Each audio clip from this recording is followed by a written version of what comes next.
অবৈধভাবে মজুত করা ১,২০০ লিটার পেট্রোল সহ ৩ জনকে গ্রেফতার করেছে জেলা গোয়েন্দা পুলিশ। ১৫ এপ্রিল বুধবার সন্ধ্যা ৬:৩০টার দিকে নোয়াখালীর সদর উপজেলার পৌরসভার ৩ নম্বর ওয়ার্ডের লক্ষ্মীনারায়ণপুর এলাকায় হাজী আসমত আলীর বাড়িতে অভিযান চালিয়ে তাদের গ্রেফতার করা হয়।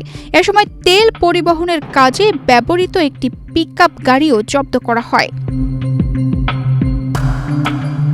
পুলিশ জানায়, গোপন সংবাদের ভিত্তিতে আবুল খায়েরের বসতভিটায় অবৈধভাবে পেট্রোল মজুদের তথ্য পেয়ে ডিবি সেখানে অভিযান চালায়। এক্সট্রিম মশার কয়েল প্ল্যান্ট ফাইবার দিয়ে তৈরি, তাই সহজে ভাঙে না, সুগন্ধিযুক্ত ও নিরবিচ্ছিন্নভাবে জ্বলে। ডেঙ্গু, চিকুনগুনিয়া বাহি সহ যে কোনো মশার বিরুদ্ধে দেয় এক্সট্রিম সুরক্ষা।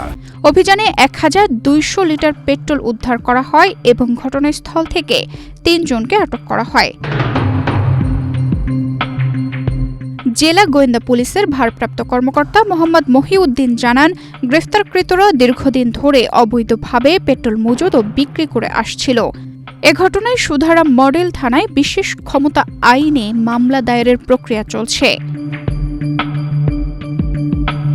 তানজিদা রহমান, ইনায়া, বাংলাদেশ প্রতিদিন।